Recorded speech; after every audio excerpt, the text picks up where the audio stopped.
ஆண்டவருடைய ஃபேவர்ங்கிறது என்னன்னா, நீங்க மற்றவங்க செய்யாத ஒன்று ஸ்பெஷலா செய்கிற போது அந்த ஃபேவர் எழும்புகிறது, அந்த தயவு எழும்புகிறது. அப்போ நீங்க என்ன செய்யணும், நீங்க தினந்தோறும் இதை சொல்ல ஆரம்பிங்க. நான் இடப்புறமும் வலப்புறமும் எப்படி பெருகிறேன், இடங்கொண்டு பெருகுகிறேன். ஆண்டவரை பார்த்து சொல்லுங்க, ஆண்டவரே நான் வலப்புறமும் இடப்புறமும் இடங்கொண்டு பெருகுகிறேன். ஆபிரகாமின் சம்பத்துக்கள் பெருகின மாதிரி நான் பெருகுகிறேன்.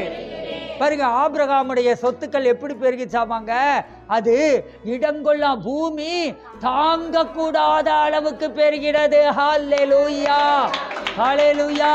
ஆபிரகாமுடைய சொத்துக்கள் அது பூமி தாங்க கூடாதபடிக்கு அந்த அளவுக்கு என்னாச்சுங்க, அவனுடைய சொத்துக்கள் பெருகினது. அப்போ உங்களுடைய சொத்துக்கள் பூமி தாங்க கூடாதபடிக்கு அது பெருக முடியும். ஹல்லேலூயா.